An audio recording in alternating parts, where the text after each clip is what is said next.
Hello అండి, అందరికీ నమస్కారం. బొమ్మిడి అచ్చారావు గారు రచించిన అన్వేషణ అనే నవల విందాం. విక్టర్ పేపర్ చూస్తూనే అదిరిపడ్డాడు. మళ్ళీ అందులో ప్రముఖంగా ప్రచురించబడ్డ వార్తను చదివాడు. ఆనందంతోనూ దిగ్భ్రమతోనూ కాసేపటి వరకు తేరుకోలేకపోయాడు. ఇది కళా నిజమా? తాము నలుగురు దాదాపు వారం రోజులు సముద్రమంతా అణువణువునా గాలించిన ఆ బంగారంతో నిండిన పెట్టెల జాడ తెలియలేదు.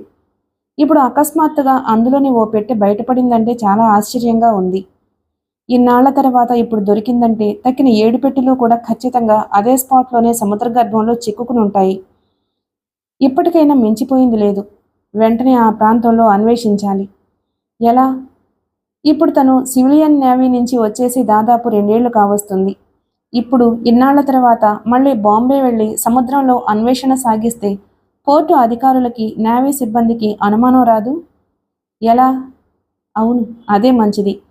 ఇంకా నేపాడియా, సందీప్ బాంబే నేవీలోనే పనిచేస్తున్నారు. వాళ్ళని కలుసుకుంటే? కానీ వాళ్లకు విషయం తెలిసిపోయే ఉంటుంది ఈ పాటికి. తను వెళ్లేసరికి ఈ అవకాశాన్ని వాళ్లే వినియోగించుకుని ఆ బంగారు పెట్టెల్ని స్వాధీనం చేసుకోరు అనే గ్యారంటీ ఏం లేదు. అయినా ప్రయత్నించడంలో తప్పే ఉంది. తను వెంటనే వెళ్ళాలి. ఇప్పటి నుంచి ప్రతి క్షణము ఎంతో విలువైంది. అవకాశాన్ని సద్వినియోగం చేసుకోవాలి. విక్టర్లో అప్పటికప్పుడే దృఢనిశ్చయం వేళ్లు పాతుకుంది. ముందుగా అతనికి తన స్నేహితులైన రాజా, నిరంజన్ గుర్తుకొచ్చారు. రాజా తనతో పాటే బ్యాంకులో క్యాషియర్గా పనిచేస్తున్నాడు. నిరంజన్ ఓ ప్రైవేటు కంపెనీలో స్టెనోగా పనిచేస్తున్నాడు. హడావిడిగా గేటు తోసుకుని లోపలికి వస్తున్న వ్యక్తి ఎవరా అనుకుంటూ ఆసక్తిగా కుర్చీలో నుంచి వంగి చూశాడు రాజు. విక్టర్ చేతిలో పేపర్తో ఉరుకులు పరుగులతో లోనికొస్తున్నాడు. ఏదో బరువైన వార్తనే మోసుకొస్తున్నాడు అని అర్థమైపోయింది రాజుకి. రాజు, మనం వెంటనే బాంబే వెళ్ళాలి అన్నాడు విక్టర్ లోనికి అడుగు పెడుతూనే. రాజు విస్మయంగా చూశాడు అతని వైపు. బాంబేనా? ఇప్పుడా? ఏమిటంత తొందర? అసలేమైంది? నిన్న బంగాళాఖాతంలో జంబోజెట్ విమానం కూలిపోయింది. అవును, ఆ విషయం నిన్న రేడియోలోనే విన్నాం. ఈరోజు పేపర్లో కూడా వచ్చింది. చాలా తరచుగా విమానాలు బంగాళాఖాతంలోనూ, అరేబియా సముద్రంలోనూ, మరో సముద్రంలోనూ కూలిపోతూనే ఉన్నాయి. అయితే ఏమిటట? అందులో మనకు తెలిసిన వాళ్ళు కానీ సన్నిహితులు కానీ ఎవరైనా ఉన్నారా? ఎవరూ లేరు. అది కాదు. మరేమిటి? విమానం శిథిలాల కోసం, శవాల కోసం సముద్రంలో గాలింపు జరుగుతోంది కదా. అది సహజమే. ప్రమాద కారణాలు సరిగ్గా అంచనా కట్టడం కోసం శిథిలాలు చాలా అవసరం. అబ్బబ్బా, ముందు నన్ను చెప్పనివ్వు. మనకు కావాల్సింది శిథిలాలు, శవాలు కాదు. ఈ వార్త పూర్తిగా చదివి మాట్లాడు. ఇంత క్రితమే చదివాను. అందులో పైలట్స్ ఏమిటి? శిథిలాల కోసం గాలిస్తున్న సిబ్బందికి బంగారంతో ఉన్న ఓ పెట్టె దొరికింది. ఆ పెట్టె చాలా పురాతనమైంది. శిథిలావస్థలో ఉంది. బహుశా ఎప్పుడో ఏదో నావలో ఆ బంగారం రవాణా చేయబడుతూ ఉండి ఉండొచ్చని, ఆ నావ నీటిలో మునిగిపోయినప్పుడు, లేక సముద్ర దొంగలు తాము దొంగిలించిన బంగారం అక్రమంగా రవాణా చేసే సమయంలోనూ ఆ పెట్టె సముద్రం పాలైపోయి ఉండొచ్చునని అధికారులు ఊహిస్తున్నట్లుగా ఆ వార్త సారాంశం. గుడ్. అసలు విషయానికి వస్తాను. నేను నేవీలో పనిచేస్తూ ఉండగా ఓసారి బొంబాయికి అరేబియన్ దేశాల నుంచి వస్తున్న నావలో అక్రమంగా బంగారం రవాణా జరుగుతున్నట్లుగా మాకు సమాచారం అందింది. నేను, కాపాడియా, సందీప్, జేమ్స్ అనబడే మరో 3 కొలీగ్స్తో కలిసి సబ్మెరైన్కు సముద్రంలో గాలించాము. శిథిలమైన నావ ముక్కలు చెక్కలు తప్ప బంగారం కనిపించలేదు. అంతటితో గాలింపు చర్యలు ఆపేశాము. అయితే ఆ నావ మునకకి ఈ వార్తకి ఏమిటి సంబంధం? అడిగాడు రాజు. సరిగ్గా అప్పుడే రాజు భార్య కాఫీలు తెచ్చి వాళ్ళిద్దరి ముందు ఉన్న స్టూల్ మీద పెట్టింది. బాగున్నారా అన్నయ్య గారు అంటూ నోరారా పలకరించింది. విక్టర్ మర్యాదగా నవ్వి బాగానే ఉన్నానమ్మా అన్నాడు. ఆమె లోపలికి వెళ్ళిపోయింది. విక్టర్ రాజు వంక మందహాసం చేస్తూ చూశాడు. ఆ నావలో ఆ రోజు అక్రమ రవాణా అయిన బంగారంలో కొంత భాగం ఈ విమాన శిథిలాల అన్వేషణలో దొరికింది. మొత్తం 8 పెట్టెల్లో బంగారం బొంబాయికి వస్తుందని మాకు కూడా రిపోర్ట్ వచ్చింది అప్పట్లో. ఇప్పుడు దొరికిన పెట్టె ఆ 8టిలోదే. తక్కిన 7 పెట్టెలు ఖచ్చితంగా సముద్ర గర్భంలోనే సురక్షితంగా ఉన్నాయి అన్నాడు. అంత ఖచ్చితంగా ఎలా చెప్పగలవు? దరిమిలా అవి ఎవరికైనా దొరికాయేమో. విక్టర్ తల విదిల్చి అందుకు అవకాశం లేదు. నేను 2 ఏళ్ల క్రితం వరకు నేవీలోనే ఉన్నాను కదా. నేవీ నుంచి వచ్చిన తర్వాత కూడా నేవీలో ఉన్న మా స్నేహితులతో టచ్లో ఉన్నాను. ఆ 3లోనూ జేమ్స్ సంవత్సరం క్రితం వైజాగ్ ట్రాన్స్ఫర్ మీద వెళ్ళిపోయాడు. సందీప్ కపాడియా నుంచి ఉత్తరాలు వస్తున్నాయి. వాళ్ళిద్దరూ బాంబేలోనే ఉన్నారు ఇప్పటికీ. బంగారం విషయం తెలిస్తే నాకు వెంటనే తెలియపరచమని వచ్చే ముందు మరీ మరీ చెప్పొచ్చాను. కానీ ఇంతదాకా ఆ విషయం ఏది తెలియలేదని వాళ్ళు రాస్తున్నారు. అయితే వాళ్ళ ముగ్గురికి కూడా ఆ బంగారు పెట్టెల గురించి బాగా తెలుసన్నమాట. తెలుసు. మా నలుగురి మధ్యనే సమాధి అయిపోయింది ఈ రహస్యం. ఎంతకీ నువ్వు చెప్పబోయేదేమిటి? ఇప్పుడు కాదు. నిరంజన్ రూమ్కి పోదాం. అక్కడ వివరంగా చర్చించుకుందాం. ఇక్కడ చెల్లాయికి వినపడుతుంది. ముఖ్యంగా ఈ విషయం ఆడవాళ్లకు తెలియకూడదు. రాజు కుర్చీలో నుంచి లేచాడు. అసలు నీకు ఈ పాడుబుద్ధి ఎలా పుట్టింది? అడిగాడు నిరంజన్ విక్టర్ వంక సూటిగా చూస్తూ. ఇది పాడుబుద్ధి కాదు బ్రదర్, బ్రహ్మాండమైన ఆలోచన. మీ ఇద్దరు వెంటనే సిద్ధం కండి, రేపే బయలుదేరదాం. రేపేనా? అదెలా వీలవుతుంది? ప్రయాణానికి ఏర్పాట్లు చేసుకోవాలి కదా అన్నాడు రాజు. ఏర్పాట్లా? ఇంట్లో జాగ్రత్తగా చెప్పి బయలుదేరదాం అనుకుంటున్నారా? ఆఫీస్ పని మీద బాంబే వెళ్తున్నాము అని చెప్పేసి వచ్చేయాలి అన్నాడు నిరంజన్. నీకే, నువ్వు అలాగే చెబుతావు. బాధ్యతలు బరువులు లేనివాడివి, ఎక్కడికైనా వెళ్ళగలవు, ఏమైనా చేయగలవు, బ్రహ్మచారివి. నిరంజన్ నవ్వేసి, బ్రహ్మచారిని కాదు బ్రదర్, పెళ్లి కాలేదు అంతే. బాదరబందీలు ఉండకూడదని నేనే అవాయిడ్ చేశాను. పెళ్ళవసరాలు తీరిపోతున్నాయిలే. రాజు, నాకు పెళ్ళయింది. నా ఇల్లు నా పిల్లలు అనుకునే అటాచ్మెంట్ ఉంది. ఇవన్నీ వదిలేసి పైకి ఎలా రాము? మనం వెళ్ళేది బంగారం కోసమే కదా. మనం కోటీశ్వర్లం అయ్యాక మన భార్యలకి చెప్పొచ్చు. అంతదాకా ఆడవాళ్లకు తెలియకపోవడమే మంచిది. రాజు, లెటస్ ట్రై. ప్రయత్నిస్తే లాభమే కదా. మౌనం వహించటం చూసి విక్టర్ చెప్పాడు. ట్రాన్స్ఫర్ అయిపోయిన జేమ్స్తో కలుపుకుంటే మొత్తం నలుగురం, మీరిద్దరూ. మొత్తం బాక్సుల్లో ఓ బాక్సు ఎలాగో ప్రభుత్వ అధికారులకి దక్కింది. 6గురికి 7 బాక్సులు దక్కుతాయి. దొరికిన పెట్టెల్లోని బంగారం విలువ 52 లక్షల రూపాయలు ఉంటుంది అని అంచనా కట్టారు. అంటే 3.5 కోట్లకు పైగా విలువగల బంగారం కొద్దిపాటి శ్రమ పడితే మన వశమవుతుంది. ఈ లోపల ప్రభుత్వమే సముద్రంలో వెదికి ఆ పెట్టెల్ని వశపరుచుకుంటే? అసంభవం. ప్రభుత్వానికి బంగారు బాక్సులున్న సంగతి ఎవరు చెబుతారు? మా స్నేహితులు 4గురికే తెలుసు ఆ విషయం. వాళ్ళు ఎప్పటికీ చెప్పరు. శిథిరాల కోసమని, శవాల కోసమని గాలింపు చేస్తున్న ఎయిర్ ఇండియా వాళ్ళు తెలియని బంగారం కోసం అనవసరంగా వెతుకులాట చేపట్టరు. రాజు ఏవేవో సందేహాలు, అభ్యంతరాలు వెలిబుచ్చాడు. ఓపిగ్గా అన్నిటికీ సమాధానాలు చెప్పాడు విక్టర్. చివరిగా, చూడు రాజు, అవకాశం ఒకేసారి వస్తుంది. వచ్చి నీ తలుపు తట్టి పిలుస్తుంది. నువ్వు అందుకోకపోయావా నీ దురదృష్టం. ఏమాట రేపు చెప్పు. 2 రోజుల్లో బొంబాయి వెళ్దాం. అక్కడి నుంచి స్పాట్కి వెళ్ళొచ్చు. ఆ ఏర్పాట్లన్నీ నేను చూసుకుంటాను అన్నాడు. రవి డైలమాలో పడిపోయాడు. అంత డబ్బు తను ఎన్నాళ్ళు ఉద్యోగం చేసి సంపాదించగలుగుతాడు? జీవితకాలం చాలదు. ప్రయత్నిస్తే ఏం పోయింది? కానీ తన భార్యని, 2 పిల్లల్ని ఎన్నడూ వదిలి ఉండలేదు. తమ క్యాంపు వారం పడుతుందో నెలే పడుతుందో, పైగా రిస్క్ తీసుకోవాల్సిన టాస్క్. ఇంత శ్రమపడ్డా ఫలితం దక్కుతుందా అన్నది అనుమానమే. వెనక ముందు ఆసరా లేని తను పెళ్ళాం బిడ్డల్ని ఇరుగు పొరుగు వాళ్ళ రక్షణలో వదిలిపోవాలి. అది రాజు సందేహానికి కారణం. విక్టర్ నిరంజన్కి కూడా ఈ విషయం తెలియచేయటానికి అసలు కారణం నిరంజన్ ఒంటరివాడనే కాదు, గజేతగాడు. 6 అడుగుల పొడవుతో, దృఢమైన కండరాలతో ఎలాంటి కష్టమైన పనైనా చిరునవ్వుతో అవలేలగా చేయగల సమర్థుడు. పైగా ఇలాంటి అడ్వెంచర్స్ అంటే అందరికన్నా ముందే తయారవుతాడు. మంచి స్నేహశీలి. రాజు కూడా దుర్బలుడేమీ కాదు. దాదాపు 5 అడుగుల 8 అంగుళాల పొడవుతో, ఎర్రటి ఛాయతో, పొడవుకు తగ్గ శరీర సౌష్ఠవంతో బలిష్టంగానే కనిపిస్తాడు. నిజానికి వీళ్ళ ఇద్దరికన్నా విక్టర్ పొట్టిగా ఉంటాడు. అయితే పొట్టివాళ్ల కోవలోకి రాడు. Average height. ముగ్గురి వయసులు 30-35 సంవత్సరాల మధ్య ఉంటుంది. అయినా చూడడానికి 25 ఏళ్ల యువకుల్లా ఎప్పుడూ హుషారుగా, అల్లరి చిల్లరిగా దొర్లుతూ కేరింతలు కొడుతూ ఉంటారు. నే సిద్ధం అన్నాడు రాజు చివరికి. బాంబే పోర్ట్. విక్టర్ నావెల్ బేస్కి స్నేహితులు ఇద్దరినీ తీసుకువెళ్ళాడు. గతంలో అతను అక్కడ పనిచేసి ఉన్నందున పరిచయస్తులు, స్నేహితులు చాలామంది విక్టర్ని చూసి ఆప్యాయంగా పలకరించడం, విష్ చేయడం, నవ్వుతూ షేక్ హ్యాండ్స్ ఇవ్వడం, ఫార్మాలిటీస్తో దాదాపు 2 గంటలు ఖర్చయిపోయాయి. విక్టర్ నావల్ బేస్ సమీపంలో ఉన్న స్నేహితుల్ని నిలిపి తన ఒక్కడే లోపలికి వెళ్ళాడు. సివిలియన్స్ లోపలికి అనుమతించబడరు. విక్టర్ అక్కడ పనిచేసి ఉన్న కారణంగా అతనికి ఎటువంటి ఆటంకాలు ఎదురు కాలేదు. మరో 20 నిమిషాల తరువాత విక్టర్ బయటకొచ్చి స్నేహితులిద్దరినీ వెంట పెట్టుకుని లోపలికి తీసుకువెళ్ళాడు. నిరంజన్, రాజు పోర్టును, హార్బర్ని ఇదివరకు చూసి ఉండని కారణం చేత పరీక్షగా గమనిస్తూ, ఆసక్తిగా పరిసరాల్ని పరికిస్తూ విక్టర్ని అనుసరించారు. అధునాతనమైన ఓ భవనం లోపలికి వాళ్ళ ఇద్దరినీ తీసుకువెళ్ళాడు విక్టర్.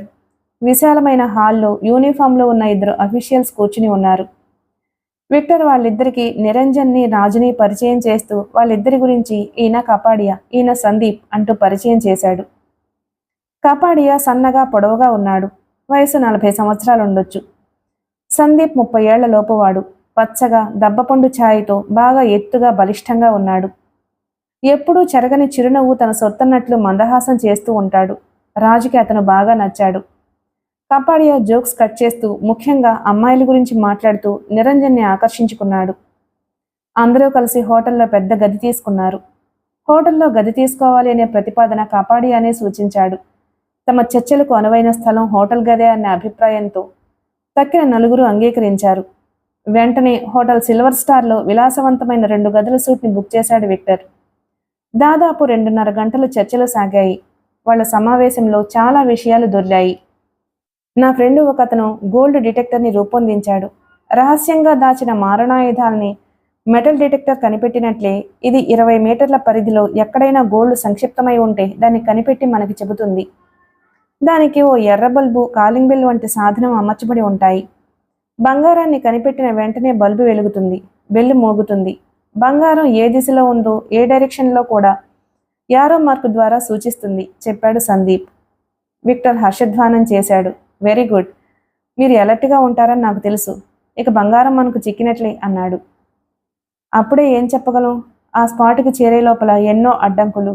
ఎంతసేపు మనం భారత సముద్ర జలాల్లోనే వెతుకుతూ ఉండాలి. పొరపాటున విదేశీ సముద్ర జలాల బార్డర్లోకి వెళ్ళామా, అక్కడ నేవీ ఫోర్సు మనల్ని కాల్చి చంపుతుంది. అట్లీస్ట్ బందీలుగా అయినా పట్టుకుని మన దేశాన్ని సంజాయిషి అడుగుతుంది. చాలా రిస్క్ అన్నాడు కపాడియా. బొంబాయికి 50 కిలోమీటర్ల దూరంలో కదా షిప్ పగిలిపోయింది. అవి మన సముద్ర జలాలే కదా, సందీప్ చెప్పాడు. కరెక్ట్, కానీ సముద్రపు ఆటుపోట్లకి ఆ పెట్టెలు ఎటైనా కొట్టుకుపోయే అవకాశం ఉంది కదా. నావ మునిగిపోయిన స్పాట్ నుంచి కనీసం 20 మైళ్ళ దూరంలో కదా గోల్డ్ బాక్స్ దొరికింది. ఏం చెప్పగలం అన్నాడు కపాడియా. అతని వాదన సబబుగా ఉందనిపించింది అందరికీ. మనకి బార్డర్ ఎక్కడుందో తెలుసు కదా.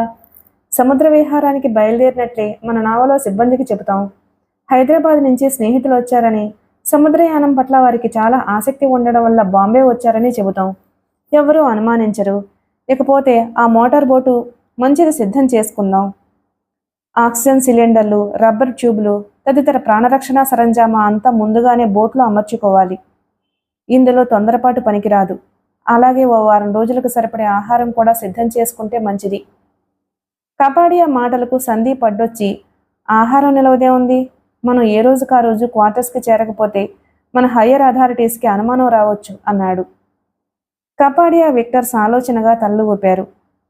కరెక్టే, ఆయన 2 రోజులకు సరిపడే ఆహారం పట్టుకు వెళ్తే మంచిది. ఎందుకంటే రాత్రికి రాత్రే వెనుదిరిగి వచ్చే బదులు రాత్రి సమయంలో గాలింపు చేయటానికి అనుకూలంగా ఉంటుంది. 2 రోజులకు ఒకసారి హెడ్ క్వార్టర్స్కి వస్తే సరిపోతుంది అన్నాడు విక్టర్. అతని ప్రతిపాదన అందరికీ నచ్చింది. ఆ పూటకి కాపాడియా, సందీప్ కూడా 3 స్నేహితులతో కలిసి విందారగించారు. ఈ సమయంలో మన ఫ్రెండ్ జేమ్స్ కూడా ఉండుంటే ఎంత బాగుండేది అన్నాడు సందీప్. కపాడియా, విక్టర్ తలలూపి, ప్రస్తుతం మనకి చాలా దూరంలో వైజాగ్లో ఉన్నాడు. షీఈ్ ఎ నైస్ కొలీగ్, మనమంటే ప్రాణం పెట్టేవాడు అన్నారు.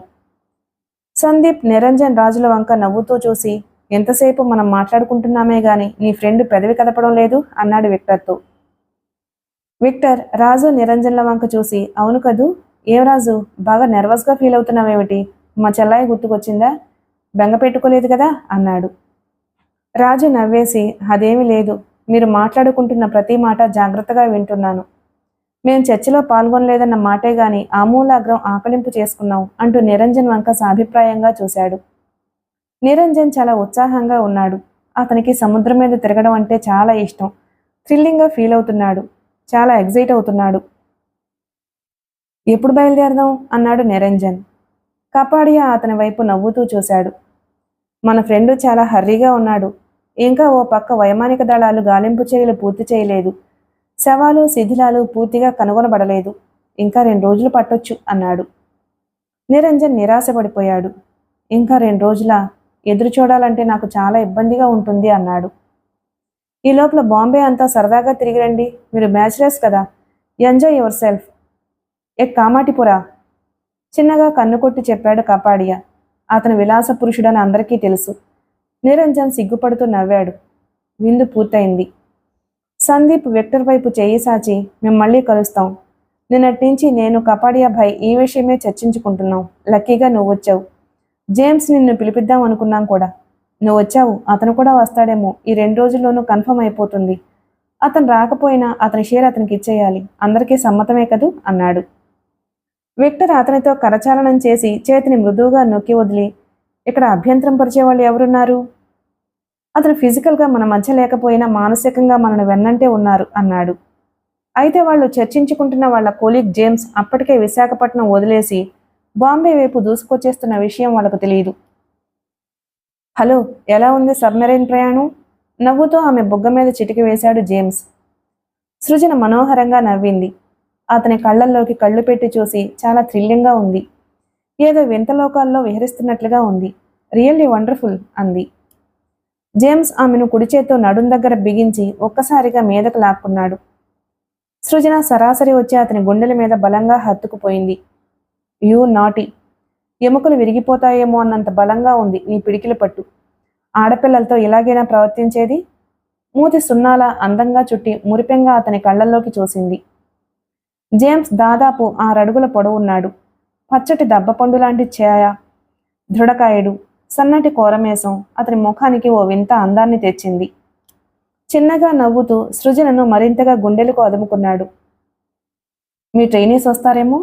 సందేహంగా గుమ్మం వైపు చూసింది. ఇది మనిద్దరి పర్సనల్ రూమ్. దీంట్లోకి నా అనుమతి లేకుండా ఈగ కూడా చొరబడదు అని చేతులు ఆమె నడుముని మరింత బలంగా చుట్టేస్తున్నాయి. ఆమె కళ్ళు అరమోడ్పులయ్యాయి. జేమ్స్ వంక కళ్ళెత్తి ఆరాధనగా, ప్రేమగా, తమకంగా చూసింది. అతని హృదయానికి అది సమ్మోహనాస్త్రంలా తాకింది. సృజన వైపు ఆర్తిగా చూశాడు. సృజనది తిరుగులేని అందం, విశాలమైన కళ్ళు ఏవో కొత్త లోకాలకు ద్వారాలను తెరుస్తున్నట్టు వింతగా మెరుస్తున్నాయి. సంపెంగను ధిక్కరించే నాసిక, ఎర్రటి బుగ్గలు ఆమె ముఖంలో ప్రస్ఫుటంగా కనిపిస్తాయి. పెదాలు మధువుతో నిండిన అమృతపు సొనల్లా ఉన్నాయి. శంఖం లాంటి నునుపైన మెడ కిందగా లోతుల్లోంచి పుట్టుకొచ్చిన ఉన్నతమైన గుండెలు జేమ్స్ గుండెల మీద గట్టిగా ఒత్తుకుంటూ అతనిలో ఓ వింత అనుభూతిని కలిగిస్తున్నాయి. చటుక్కున వంగి ఆమె పేదాలు అందుకున్నాడు. 4 పేదాలు కలుసుకున్నాయి. మొదట మెల్లగా మొదలైన ముద్దు మెల్లగా వేగాన్ని పుంజుకుని కొద్ది క్షణాల్లోనే ఉధృతంగా ఉరికిపడే జలపాతంలా మారిపోయింది. మత్తుగా, బాధగా మూలుగుతుందామె. విడివడినట్లే విడివడి మళ్ళీ బలంగా హత్తుకుపోతున్నాయి వాళ్ళ పేదాలు. సృజన చేతులు అతని భుజాల మీదుగా సాగి నడుం మీద గట్టిగా బిగుసుకుంటున్నాయి. జేమ్స్ చేతులు ఆమె భుజాల మీదుగా ప్రయాణం చేసి ఆమె నడుము పైభాగాన జాకెట్ హుక్స్ను తడుముతున్నాయి. మత్తుగా మూలుగుతున్న సృజన అతని చేతులు తన పదిలంగా భద్రపరుచుకున్న అందాలను తాకగానే ఒక్కసారిగా ఈ లోకంలోకి వచ్చింది. ప్లీజ్ జేమ్స్, ఇక ముందుకు పోవద్దు అంటుంది. ఆమె శరీరంలోని భాగాలు స్ట్రైక్ చేసినట్లు ఆమె మాట వినడం మానేశాయి. అతను అదేమీ గమనించే స్థితిలో లేడు. ఆమెను తన స్వాధీనంలోకి తీసుకురావడంలో పూర్తిగా నిమగ్నమైపోయాడు. ఆమె చీరను చేత్తో పైకి లాగబోయాడు. సున్నితమైన భాగాలకు అతని చేతులు చల్లగా తగలగానే ఆమె ఒక్కసారిగా అతడి నుంచి బలవంతాన విడిపించుకుంది. ప్లీజ్ సృజ, కాదనకు. మనకి భౌతికంగా పెళ్లి కాలేదన్న మాటే గాని మనం మానసికంగా ఎప్పుడో భార్యాభర్తలమయ్యాం. ఇంకా ఎందుకు అభ్యంతరం పెట్టబోతావు? క్షమించు జేమ్స్, ఎంతైనా ఆడదాన్ని కదా. నాకున్న లిమిటేషన్స్ నాకున్నాయి. నీతో బయలుదేరే ముందు నువ్వు నన్నేమి తాకలని మాటిచ్చావు, అవునా? అఫ్కోర్స్. కానీ నేను ఇలా ఏకాంతంలో చూస్తుంటే నాకు నిగ్రహం మీద నమ్మకం సడలిపోతుంది. ఏం చేయను? తప్పు నాది కాదు. నిన్ను ఇంత అందంగా సృష్టించిన ఆ బ్రహ్మది. సృజన మనోహరంగా నవ్వుతూ అతని కళ్ళల్లోకి చూసి, మనం ఎలాంటి బలహీన క్షణాల్లోనూ హద్దులు దాటనని నాకు మాటివ్వు అంది చెయ్యి ముందుకు చాపి. జేమ్స్ ఆమె చేతినందుకుని ముద్దు పెట్టుకుని, హద్దు ముద్దుకు కూడా ఉందా? ప్లీజ్, ముద్దుకు మాత్రం లిమిటేషన్స్ పెట్టొద్దు అన్నాడు. అమ్మో, నిన్ను నమ్మకూడదు. నువ్వు చాలా చెడ్డపిల్లాడివి. చాలా మంచి పిల్లాడిని. ఈసారి ఖచ్చితంగా నా మాట నిలబెట్టుకుంటాను. అయినా ఎలాగో కొద్ది రోజుల్లో భార్యాభర్తలం కాబోతున్నావు. కాస్త అడ్వాన్స్ అయితే తప్ప? నా దృష్టిలో తప్పే. పవిత్రతకు ప్రాణం పెట్టే మనిషిని 3 ముళ్ళు వేసే వరకు నువ్వు నాకు పరాయవాడివే. పరాయ మగాడికి నన్ను నేను అర్పించుకోలేను. 4 గోడల మధ్య నా భర్త హోదా పొందిన వ్యక్తికి నా సర్వస్వాన్ని సగర్వంగా సహజంగా సమర్పించుకోవడమే నా ఊహకందని విషయం. జేమ్స్ ఆమె వంక ఆరాధనగా ప్రశంసగా చూసి, ఎలాగైనా మీ హిందూ స్త్రీలకి సెంటిమెంట్స్ పవిత్రత మీద పట్టింపులు ఎక్కువ, ఐ లైక్ ఇట్ అన్నాడు. ఏ మతానికైనా పవిత్రతను గురించి కొన్ని నిర్దిష్టమైన ప్రాథమిక నైతిక సూత్రాలుంటాయి. అవి పవిత్రతను కేంద్రం చేసుకుని మన జీవితాలను సక్రమమైన దారిలో నడిపించడానికి దోహదం చేస్తాయి. ఇందులో ఓ మతం పెద్దదని మరోటి చిన్నదని వివక్షత లేనే లేదు. అన్ని మతాల సారాంశము ఒకటే, సచ్చీలత, సత్ప్రవర్తన, పరోపకారం అలవర్చుకుని జీవితాన్ని నీతిగా నిజాయితీగా గడపమని. ఓకే దెన్, నేను నీతో ఏకీభవిస్తున్నాను. నీ మెళ్ళో 3 ముళ్ళు వేసే వరకు నీ పవిత్రతకు ఎటువంటి మచ్చ తీసుకురాను, సరేనా? సృజన అందంగా నవ్వింది. అతని చేతిని తన చేతుల్లోకి తీసుకుని మృదువుగా చాలా నెమ్మదిగా ముద్దు పెట్టుకుంది. ఇంకా ఎంత దూరం ఉంది ప్రయాణం అని అడిగింది మెల్లగా. ఈ రాత్రి తెల్లవారేసరికి బాంబే పోర్టు పరిసరాలకు చేరుకోగలుగుతాం. బంగారు పెట్టె దొరికిన స్పాట్ పేపర్లో వివరంగానే రాశారు. గతంలో ఆ 8 పెట్టెలు మునిగిపోయిన స్పాట్కి చాలా సమీపంలోనే ఆ పెట్టె దొరికింది. అసలు ఇన్నాళ్ళు ఆ పెట్టెల ఆచూకీ ఎవరికీ తెలియకపోవడం చిత్రంగానే ఉంది. ఇప్పుడైనా విమాన ప్రమాదం జరిగుండకపోతే అసలు విషయం శాశ్వతంగా బయటపడకపోయి ఉండేది. ఏమో బాబు, నాకు అన్యాయంగా వచ్చి పడే లక్షలు కోట్ల కన్నా కష్టార్జితం న్యాయంగా సంపాదించింది 100 రూపాయలైనా తృప్తిగా ఉంటుంది. నాకు ఆ బంగారం మీద అత్యాశ లేదు, ఇప్పుడే చెప్తున్నాను. ఆ పెట్టెలు దొరికినా సరే నేను ఆ బంగారం ముట్టను. అలాగే ముట్టకు, నేను ముట్టుకుంటాను. మన జీవితం ఉజ్వలంగా వెలిగిపోతుంది. తరతరాలు తిన్నా తరగని సంపద మన కైవసమవుతుంది. మన పిల్లలు, వాళ్ళ పిల్లలు కలకాలం కాలు మీద కాలు వేసుకుని అనుభవించగలిగినంత సంపద. అప్పుడే ఆ పెట్టెలో మనకి దొరికిపోయినట్టే మాట్లాడేస్తున్నావే. వస్తున్న నవ్వాపుకుంటూ అంది సృజన. దొరకడమే జరిగితే మనకే దొరుకుతాయి, ష్యూర్. ఏ, నీకేదైనా కన్నపిశాచి చెప్పిందా? కర్ణపిశాచి కాదు, కాకరకాయ కాదు. 6th సెన్స్ అని పంచేంద్రియాలు కాక అదనంగా మరొకటి ఉంటుంది. ఆ 6th సెన్స్ చెప్పింది. సృజన మనోహరంగా నవ్వి థ్యాంక్ యూ అంది. ఎందుకు థ్యాంక్స్? థ్యాంక్స్ నీకు కాదు, నీలోని పట్టుదలకి, ఆత్మవిశ్వాసానికి అంది సృజన. సబ్మెరైన్ నీటిని చీల్చుకుంటూ ముందుకు దూసుకుపోతుంది.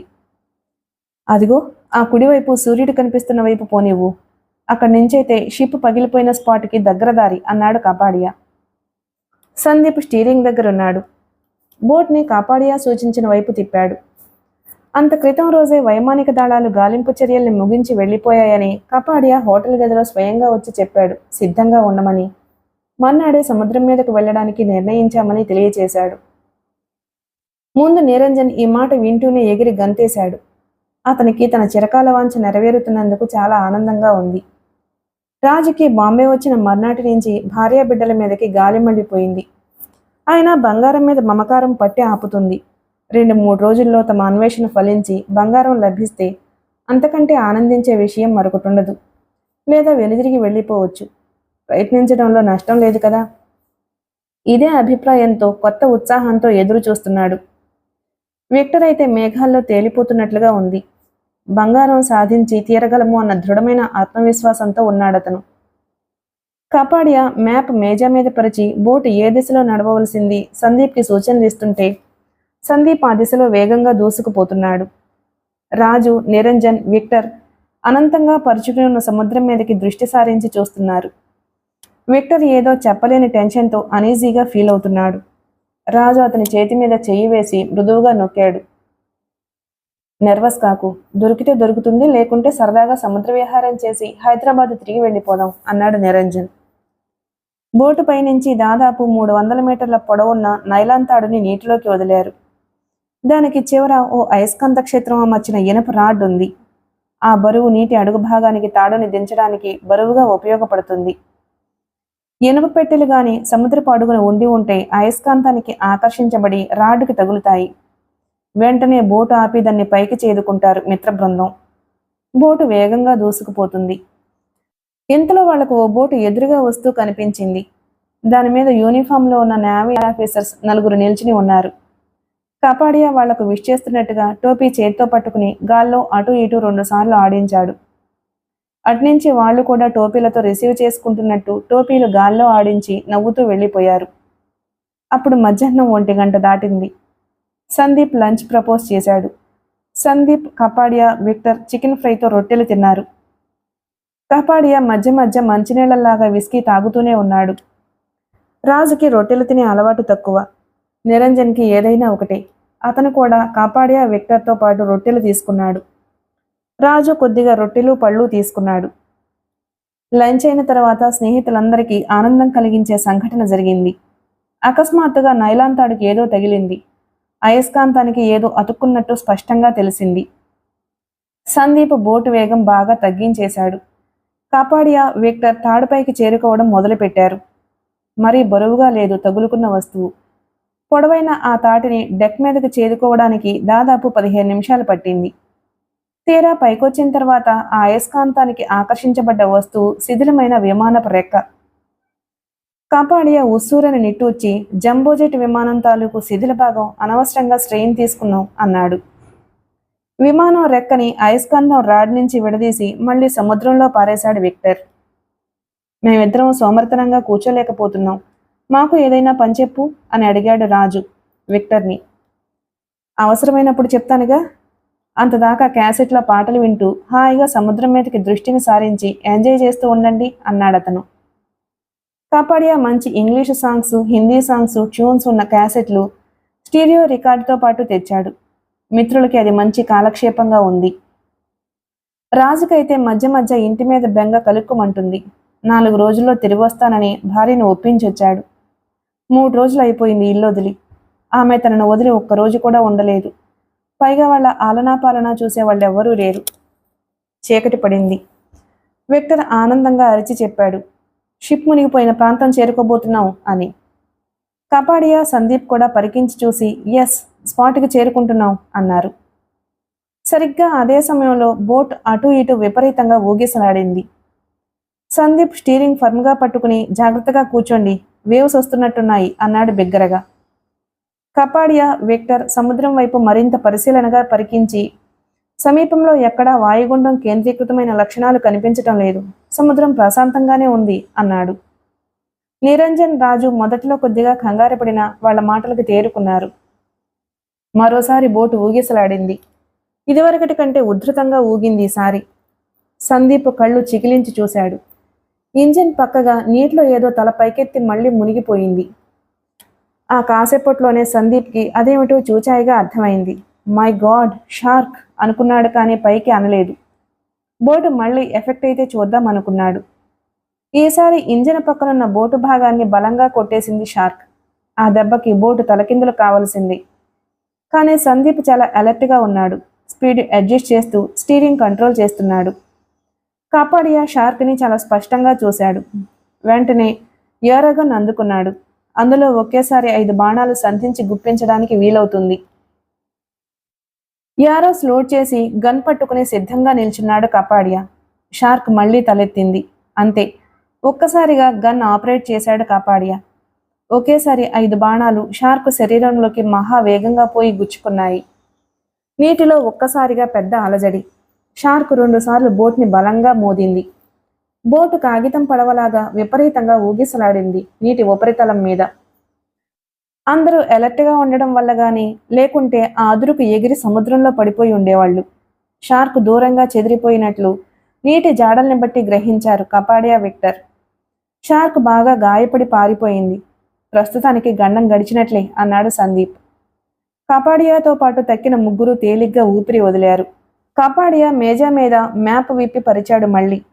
అప్పటికి బాగా చీకటి పడిపోయింది. మీ పై అధికారులకి అనుమానం రాదా? నువ్వు సబ్మెరైన్ బాంబే వరకు తీసుకొచ్చేశావు కదా. మీ నేవీ ఫోర్స్ తీసుకునే క్రమశిక్షణా చర్యలు చాలా తీవ్రంగా ఉంటాయని విన్నాను అంది సృజన. జేమ్స్ చిన్నగా నవ్వాడు. తెలిసే అవకాశాలు తక్కువ. నేను సబ్మెరైన్ ఇంజనీర్ని కదా. 3 ట్రైనర్స్ని ఎందుకు వెంట పెట్టుకొచ్చాననుకున్నావు? వాళ్లకు సబ్మెరైన్ డ్రైవింగ్లో శిక్షణ ఇస్తున్నాను. శిక్షణ నిమిత్తం బాంబే పోర్టు వరకు సబ్మెరైన్ తీసుకువెళ్తాను అని హయ్యర్ అథారిటీస్కి ముందుగానే తెలియపరిచాను. కాబట్టి నో ప్రాబ్లం.